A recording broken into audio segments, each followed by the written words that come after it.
पिछले वाले क्लास में हम लोगों ने काइंड्स ऑफ क्वाड्रिलेटरल और काइंड्स ऑफ पैरेललोग्राम पढ़ा था। जो कुछ भी आपने उसमें पढ़ा उसके प्रॉपर्टी के बारे में बेसिकली उन सभी का इस्तेमाल हम लोग आज करेंगे अपने सवालों में। यानी कि आज हम लोग अपने चैप्टर के अंदर कुछ सवालों को सॉल्व करेंगे, और जब सवालों को आप सॉल्व करेंगे ना तो आप ये गौर करेंगे कि सारा का सारा प्रॉपर्टी जो हम लोगों ने पढ़ा पैरेललोग्राम का चाहे वो क्वाड्रिलेटरल का, वो सारा का सारा प्रॉपर्टी हमारा सवालों में इस्तेमाल हो रहा है। तो यहाँ से आपको ये भी सीखने को मिल जाएगा कि प्रॉपर्टीज का हम लोग किस प्रकार से सवालों में इस्तेमाल करते हैं। ठीक है, चलिए देखा जाए। सबसे पहला क्वेश्चन हमारा, 3 क्वेश्चन है और भी आगे सॉल्व करेंगे हम लोग अगले वाले क्लास में, लेकिन पहले इतना देखिए। फर्स्ट, सेकंड और थर्ड क्वेश्चन 3 क्वेश्चन है। पहले वाले क्वेश्चन में हमारा ना पिक्चर बेस्ड क्वेश्चन है, यानी कि डायग्राम बना हुआ है, इसको देख के बताना है क्या है। देखो, find the value of X Y Z. X Y Z का हमको वैल्यू पता करना है इन गिवन पैरेललोग्राम। इसमें सबसे बड़ा हिंट जो आपको दिया गया है ना वो यहाँ पे दे दिया गया है, यानी कि पहले ही आपसे कह रहा है कि देखो ये तीनों का तीनों क्या है, पैरेललोग्राम है। और जैसे ही शब्द इस्तेमाल हुआ पैरेललोग्राम, वैसे ही आपके माइंड में पैरेललोग्राम का वो चारों का चारों प्रॉपर्टी तुरंत दौड़ना चाहिए, है कि नहीं। पहला प्रॉपर्टी क्या था? पहला प्रॉपर्टी यह था कि पैरेललोग्राम का अपोजिट साइड पैरेलल के साथ साथ इक्वल भी होंगे, पहला बात। दूसरा क्या था? अपोजिट एंगल्स इक्वल होंगे। तीसरा क्या था? तीसरा यह था कि एट दो एडजेसेंट एंगल का सम कितना होगा? सप्लीमेंट्री होगा, यानी कि 180 होगा। और चौथा क्या था? चौथा यह था कि डायगोनल क्या करते हैं आपस में? बाइसेक्ट करते हैं। केवल बाइसेक्ट हमने लिखा था उसमें, 4 प्रॉपर्टी में से चौथा वाला। ठीक है, आगे बढ़ते हैं फिर। तो हमको मालूम चल गया कि तीनों का तीनों डायग्राम हमारा पैरेललोग्राम है, तो पैरेललोग्राम का सारा प्रॉपर्टी इसमें लागू होना चाहिए। चलिए बनाते हैं। सबसे पहला, यहाँ एक्स है, यहाँ वाई और यहाँ जेड, हमको इसका वैल्यू फाइंड करना है। ठीक है, देखिए ध्यान से, आप लोग खुद बताइएगा।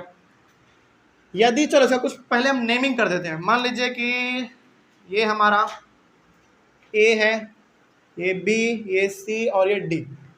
ठीक है, देखिए ध्यान से, यदि ये हमारा 100 डिग्री है तो ये भी कितना होना चाहिए? 100 होना चाहिए। क्यों होना चाहिए 100?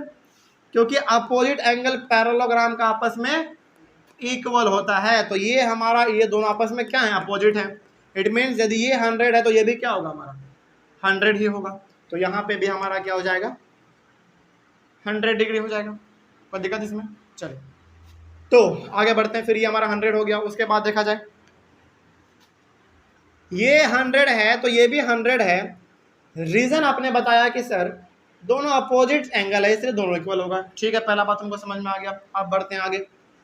अब जरा देखो तो ध्यान से, क्या ये दोनों एंगल हमारा एडजेसेंट एंगल है कि नहीं? बिल्कुल एडजेसेंट एंगल है। और एडजेसेंट एंगल में हमने क्या बताया था? एक साइड हमारा हमेशा कॉमन रहेगा। यदि आप इस वाले एंगल का नाम बताएंगे तो क्या बताएंगे आप? डी ए बी, यानी कि डी ए बी में ये वाला हमारा साइड आया। और अब आप ये वाला एंगल का नाम बताइए, क्या बताएंगे? ए बी सी, इसमें भी ये वाला साइड हमारा कॉमन आया। इट मीन्स ये दोनों का दोनों एंगल हमारा क्या है? एडजेसेंट एंगल है। तो और एडजेसेंट एंगल हमारा क्या होते हैं? सप्लीमेंट्री होते हैं, यानी कि 180 होता है। तो आप बताइए, यदि ये अकेला हमारा 100 डिग्री है तो ये कितना होगा? इन दोनों का पहले वैल्यू बताइए कितना होगा? इन दोनों का सम कितना होगा? 180, क्योंकि सप्लीमेंट्री एंगल का सम क्या होता है? सॉरी, दो एडजेसेंट एंगल का सम क्या होगा? 180 डिग्री होगा। और ये अकेला हमारा 100 डिग्री है तो ये कितना होगा? 80 डिग्री होगा। बिल्कुल सही, तो ये हमारा 80 डिग्री आ गया। अब क्या ये वाला बताना इजी नहीं हो गया? बिल्कुल इजी हो गया। बताइए कितना होगा? 80 होगा, क्योंकि यदि ये हमारा निकल गया 80 तो ये भी 80 होगा, because both are opposite angle, और अपोजिट एंगल पैरेललोग्राम में इक्वल होते हैं। तो यहाँ से हमारा ये भी मालूम चल गया 80 होगा। अच्छा एक बात बताइए, पैरेललोग्राम का मतलब क्या है? क्वाड्रिलेटरल। और क्वाड्रिलेटरल का मतलब क्या है? 4 साइड। देखो ये पैरेललोग्राम है, ये तीनों समझ में आता है, लेकिन पैरेललोग्राम के साथ साथ क्वाड्रिलेटरल भी तो है। क्वाड्रिलेटरल का मतलब क्या? 4 साइड, और चारों साइड है इसमें। और क्वाड्रिलेटरल के चारों एंगल का वैल्यू कितना? 360। तो अब जरा जोड़ के देखिए तो क्या सभी का 360 आता है? देखते हैं। ये हमारा 100 100 200 तो यहीं पे हो गया। ये 80 और ये भी 80, कितना आ गया? देखो तो जरा, आ गया 360। इसका मतलब सवाल हमारा बिल्कुल सही था और जो हमने बनाया वो भी सही है। आगे बढ़ा जाए। चलो तो इसमें आपने क्या क्या निकाला उसको आप यहाँ पे लिख लो। एक्स का वैल्यू कितना निकाला आपने? 80 डिग्री। वाई का वैल्यू कितना निकाला आपने? 100 डिग्री, और जेड का वैल्यू कितना निकाला आपने 80 डिग्री। अच्छा, यदि कोई पूछे कि बताओ ये सभी का जो आपने वैल्यू निकाला उसके पीछे रीजन क्या था, तो भाई ये हमारा निकला y डिग्री अपोजिट एंगल के रीजन की वजह से, ये हमारा निकला एडजेसेंट एंगल का सम 180 होता है उसके रीजन से निकला, और ये हमारा क्या निकल गया अपोजिट एंगल से निकल गया, बात खत्म। तो रीजन भी आपको मालूम होना चाहिए। आगे बढ़ते हैं, वो वाला सवाल देखिए इसमें क्या कहा गया है। इसमें भी हमको एक्स वाई जेड का वैल्यू पता करना है। सबसे पहले हमको बताइए, ये भी एक पैरेललोग्राम है, चलिए इसका कुछ नेमिंग कर देते हैं हम लोग, ए बी सी और डी। नेमिंग तो आप कुछ भी कर सकते हैं, P Q R S X Y Z कुछ भी। चलिए देखिए ध्यान से, सबसे पहले हमको एक्स वाई जेड का वैल्यू पता करना है। तो बताइए यदि ये हमारा 50 डिग्री है तो ये भी हमारा कितना होगा 50 डिग्री होगा। क्यों होगा? क्योंकि ये दोनों हमारा क्या है अपोजिट एंगल है, और अपोजिट एंगल पैरेललोग्राम में इक्वल होते हैं। ये भी हमारा 50 निकल गया। चलिए आगे बढ़ते हैं। फिर अब जरा याद कीजिए अपना क्लास 7, क्या ये हमारा एक स्ट्रेट लाइन है? बिल्कुल स्ट्रेट लाइन है, और उसके ऊपर ये हमारा एक रे जा रहा है, बिल्कुल जा रहा है। तो इन दोनों का हमारा सम कितना होता है 180 होता है। रीजन क्या है? लीनियर पेयर, याद आ गया। तो ये हमारा लीनियर पेयर है और इन दोनों का सम हमारा 180 होता है। तो आप खुद बताइए, ये अकेला हमारा 50 डिग्री है, तो ये कितना होगा 180 में 50 को माइनस कर दो 130, यानी कि जेड का वैल्यू निकल गया 130। और रीजन क्या है इसके जगह पर?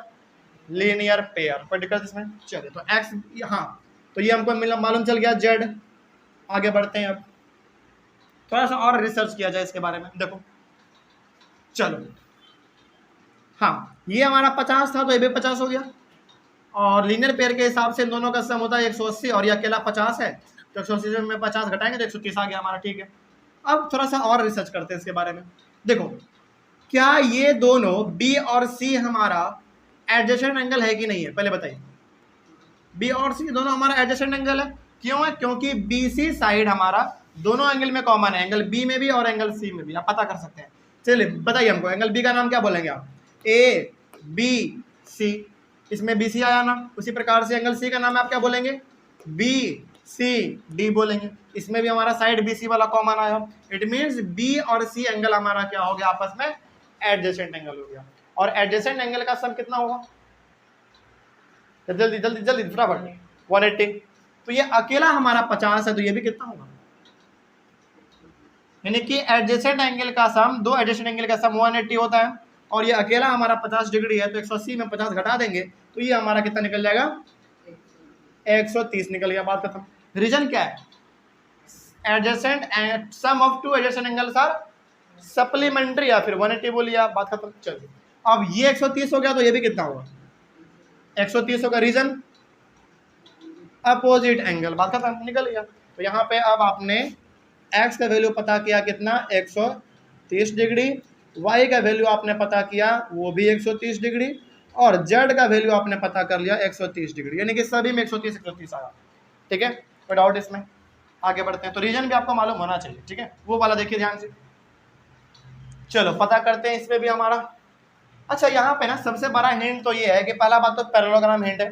दूसरा बात इसमें हिंट दिया गया है ना, यहाँ पे 90 डिग्री बन रहा है, यहाँ पे 90 डिग्री बन रहा है, यानी कि ये वाला डायगोनल और ये वाला डायगोनल आपस में जब यहाँ पे कट कर रहे हैं ना, यहाँ पे 90 डिग्री बन रहा है। तो बताइए क्या 90 केवल यहीं पे बनेगा? नहीं, 90 यहाँ भी बनेगा, 90 हमारा यहाँ भी बनेगा, 90 यहाँ भी बनेगा, बनेगा ना। तो इस हिसाब से तो चलो पहले नेमिंग कर लो कुछ, ए बी सी और डी। तो हर जगह पे यदि 90 बन रहा है, इट मीन्स हमारा x का वैल्यू भी कितना होगा? 90 डिग्री हो गया, बात खत्म। तो पहला तो हमको निकल गया x का वैल्यू। चलिए अब y का वैल्यू पता करते हैं। यहाँ पे ना अभी आपके माइंड में केवल और केवल एक ट्राइंगल दौड़ना चाहिए। कौन कौन सा ट्राइंगल? देखो, चलो इसका नाम हम कुछ दे देते हैं। सपोज यहाँ पे कट कर रहा है तो इसका नाम दे देते हैं O, नाम O दे दिया हमने। ठीक है, देखो ट्रायंगल BOC को जरा आप ध्यान से देखो तो क्या वो कुछ इस प्रकार का है? बिल्कुल है, यहाँ पे B है, यहाँ पे O है और यहाँ पे C है। यानी कि इस वाले ट्रायंगल को केवल आप काट के बाहर निकाल लो यहाँ पे। तो ऊपर में क्या है? Y। यहाँ पे कितना निकाला आपने? 90। और यहाँ पे कितना है? पहले से 30 है। तो बताइए एक ट्रायंगल के तीनों एंगल का सम कितना होता है? 180 होता है, और 180 में आपके पास दो एंगल दिया हुआ है, यानी कि 90 और 30 कितना 120। तो 180 में 120 घटाएंगे कितना आएगा? 60 आएगा, यानी कि y का वैल्यू कितना आ गया? 60 आ गया। तो यहाँ पे हमारा y का वैल्यू 60 डिग्री आ गया, बात खत्म। तो x का वैल्यू हमको मालूम चल गया 90, y का वैल्यू मालूम चल गया हमको 60। ये कहाँ से निकाला हमने? हमको दिख रहा है कि यहाँ पे एक ट्रायंगल बन रहा है, तो हमने इसको यहाँ से बाहर निकाल लिया काट के। ये हमारा 30 था, ये 90 है, तो ऑटोमेटिकली हमारा 180 में इन दोनों को जोड़ के माइनस करेंगे तो 60 आएगा। चलिए अब हमको निकालना है जेड का वैल्यू। जेड का वैल्यू पता किया जाए। चलिए थोड़ा सा आप लोग खुद कॉमन सेंस अपना लगाइए कि जेड को निकालने के लिए क्या कर सकते हैं, सोचिए जरा। हाँ, जेड को निकालना है, यानी कि ये वाला वैल्यू हमको पता करना है, तो इसके लिए हम क्या कर सकते हैं?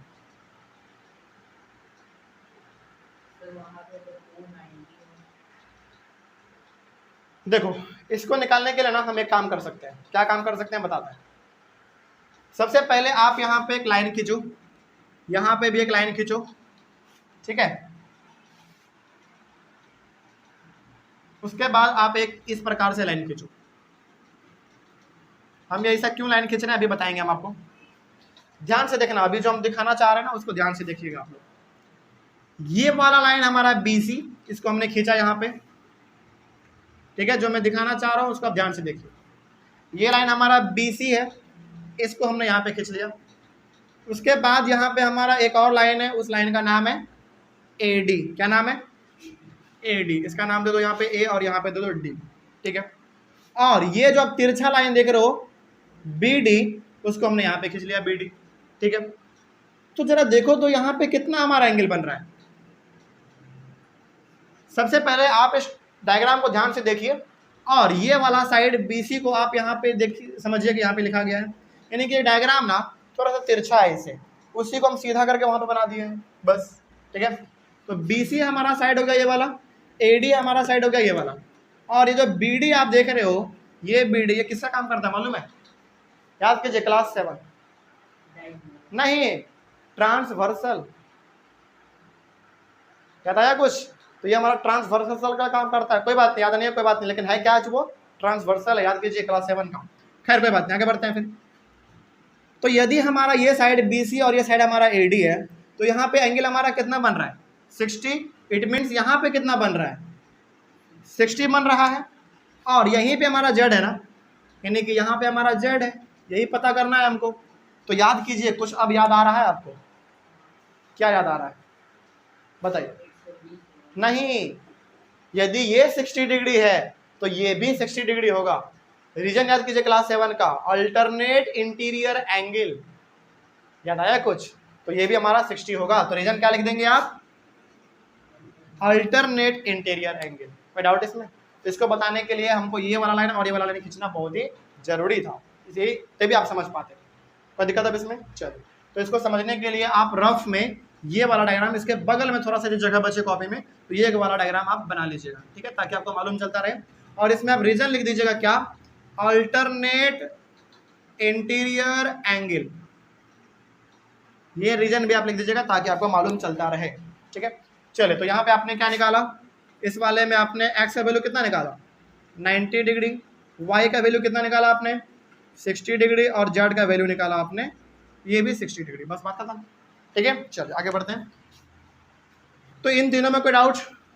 आगे बढ़िए। क्वेश्चन नंबर 2 में आइए। क्वेश्चन नंबर 2 में क्या कहा जा रहा है देखो, the measures of the two adjacent angle. अच्छा, एडजेसेंट एंगल का बात कहा गया है, इसका मतलब पड़ोसी वाला, बगल बगल वाला, ठीक है।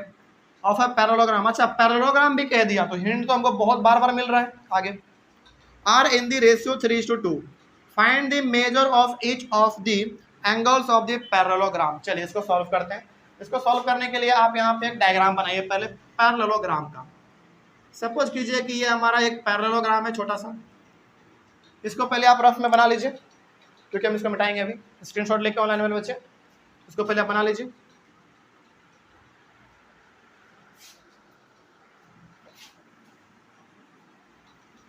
अब देखिए, क्वेश्चन नंबर 2 को सॉल्व कर रहे हैं। सॉल्यूशन 2 हमारा यहाँ पे, लेकिन पहले से कुछ हम लोग नाम दे देते हैं। सपोज A, बी, सी और डी। देखिए ध्यान से इसमें क्या कहा गया है। इसमें कहा गया है ना कि ए बी सी डी एक पैरेललोग्राम है। पैरेललोग्राम है, इसका मतलब इसमें पैरेललोग्राम का सारा प्रॉपर्टी लागू होगा।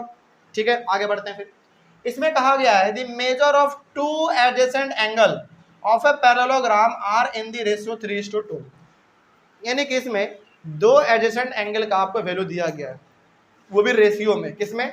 रेशियो में, 3:2 में। एडजेसेंट एंगल की बात कर रहा है इसमें। तो मान लीजिए कि ये हमारा कितना है, क्या ये दोनों, पहले बात तो हमको इसमें ये बताइए, क्या ये दोनों हमारा एडजेसेंट एंगल हुआ? बिल्कुल हुआ, क्योंकि दोनों पड़ोसी वाला है। और इसका वैल्यू मान लीजिए 3 दिया गया है और इसका दिया गया है 2, यही दिया गया है ना। चलिए, तो आप देखो यहाँ पे हमने आपको बार बार बताया है, जब भी कोई वैल्यू रेशियो में दिया रहे ना, उसको x के साथ मल्टीप्लाई कर दो, यानी कि उसको x के साथ कुछ मान लो। तो यहाँ पे हम लोग क्या मान लेंगे, ऐसे लिखेंगे, let the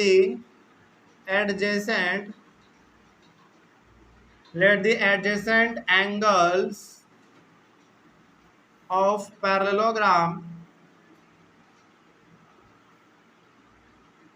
let the adjacent angles of parallelogram A, B, C, D be 3x and 2x, यानी कि हमने पहले ही क्या कर लिया, इन दोनों एंगल को 3x और 2x हमने मान लिया। ठीक है, अब आगे बढ़िए नाउ।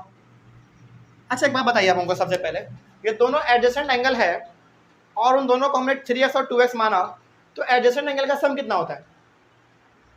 180। तो यहाँ पे हम लोग क्या लिख सकते हैं, 3x plus 2x is equal to 180। और यहाँ पे रीजन आप लिख दीजिएगा, क्या रीजन लिखिएगा, सुनिए, रीजन लिखिएगा, sum of two adjacent angle are supplementary, और ब्रैकेट में 180 डिग्री लिख दीजिएगा। ठीक है, हो जाएगा। चलो आगे बढ़ते हैं, इसको सॉल्व किया जाए। 5x बराबर 180 डिग्री, आगे बढ़िए। x इज इक्वल टू कितना होगा, 180 degree divided by 5। x is equal to, उसको सॉल्व कर लिया जाए। चलो 180 को 5 से डिवाइड देंगे तो कितना आएगा, 3 बार में 15 और 6 बार में 30, यानी कि कितना आ गया, 36 डिग्री आया। केवल x का वैल्यू है ये, अभी ये केवल x का वैल्यू अभी आपने निकाला बस। ठीक है, अब हम लोग को क्या कहा गया था, find the measure of each of the angles of the parallelogram, यानी कि अब इसके चारों एंगल को पता करो। ठीक है, चलिए एंगल ए को आपने क्या माना था, आपने 3x माना था, तो 3 इंटू एक्स का वैल्यू कितना निकाला आपने, 36। इसको आप मल्टीप्लाई कर दो, 36 को मल्टीप्लाई करो 3 से, 18 के 8 हाथ में 1, 9 1 10, यानी कि 108 डिग्री हमारा आ गया एंगल ए। उसी प्रकार से यहाँ पे कर लेंगे। एंगल बी को आपने क्या माना था, 2x, देख लो एंगल बी वहाँ पे हमारा 2x है, तो 2 इंटू एक्स का मतलब 36, कितना आ जाएगा, 12 के दो में 3 6 7, 72 डिग्री। आगे बढ़िए, फिर एंगल सी निकालते हैं अब हम लोग जरा। ठीक है, देखिएगा ध्यान से, यहीं पे आपका मालूम चलेगा। एंगल ए कितना निकाला, एंगल ए निकाला आपने 108 डिग्री, यानी कि 108 डिग्री आया हमारा एंगल ए। एंगल बी कितना निकाला आपने, 72 डिग्री निकाला। चलिए, तो अब आप खुद बताएंगे हमको, तो उस हिसाब से हमारा एंगल सी और एंगल डी कितना होना चाहिए। हाँ, क्योंकि हमारा एंगल सी होगा 108, क्यों होगा 108, क्योंकि दोनों हमारा अब हो गया अपोजिट एंगल। तो अपोजिट एंगल क्या होंगे, इक्वल होंगे। तो ये 108 तो ये भी 108, तो यहाँ पे डायरेक्ट लिखो 108 डिग्री। रीजन क्या है, अपोजिट एंगल। उसी प्रकार से एंगल बी हमारा 72 है, तो एंगल डी कितना होगा, 72 होगा। रीजन वही है हमारा, अपोजिट एंगल। बस निकल गया सारा एंगल, बात खत्म। ओके, चलो आगे बढ़ते हैं। फिर रीजन आपको हर बार मालूम होना चाहिए कि आखिर आपने ऐसा कर रहा है तो आप क्यों कर रहे हैं ऐसा, रीजन भी तो मालूम होना चाहिए। चलो सवाल नंबर 3, लास्ट सवाल, बहुत इंपॉर्टेंट लेकिन है बड़ा आसान। क्या है, देखो ध्यान से। इसमें कहा गया है to adjacent angles of a parallelogram have equal major, find the measure of each of the angles of the parallelogram. सबसे पहले आप एक पैरेललोग्राम यहाँ पे बनाइए। मान लीजिए कि ये हमारा एक पैरेललोग्राम है, सपोज कीजिए ए बी सी डी, इसका सॉल्यूशन बना रहे हैं। इसमें कहा गया है ना दो एडजेसेंट एंगल का जो मेजर है यानी कि वैल्यू है वो इक्वल है, इक्वल मेजर। इसका मतलब क्या हुआ? इसका मतलब हुआ कि इस पैरेललोग्राम में, समझना ये वाला सवाल ना जितना बड़ा दिख रहा है उतना ही आसान है, इसमें लिखना कुछ नहीं है, बस वहीं पे हो जाएगा हमारा सारा काम। देखिए इसमें कह रहा है ना दो एडजेसेंट एंगल का वैल्यू जो है वो इक्वल है, यानी कि इक्वल इक्वल है। इसका मतलब हुआ इक्वल इक्वल है। चलो अब जरा आप खुद सोचो, चलो मान लेते हैं कि ये वाला एंगल हमारा और ये वाला एंगल दोनों एडजेसेंट है और इन दोनों का वैल्यू इक्वल है हमारा, तो कितना कितना होना चाहिए बताइए? 90-90 होना चाहिए, बिल्कुल सही। क्यों 90-90 होना चाहिए अभी बताते हैं। यदि ये दोनों हमारा एडजेसेंट एंगल है और इसमें कहा गया है कि दोनों का वैल्यू क्या है, इक्वल है, इट मीन्स ये भी हमारा 90 होगा और ये भी हमारा 90 होगा। क्यों 90 होगा अभी बताते हैं, लेकिन पहले बाकी दो भी निकाल लेते हैं।